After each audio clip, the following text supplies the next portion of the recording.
If you watched a video of me removing lots of bricks, you'll see me using both of these hammers. This is a lot heavier, club hammer, I know it as. Great for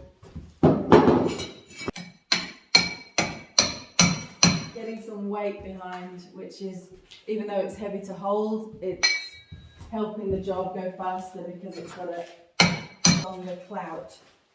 But sometimes, if I don't need that clout, I might use this. If I'm working higher up, my arm's getting tired, I'm going to use this instead on how much more control over that. That's quite good.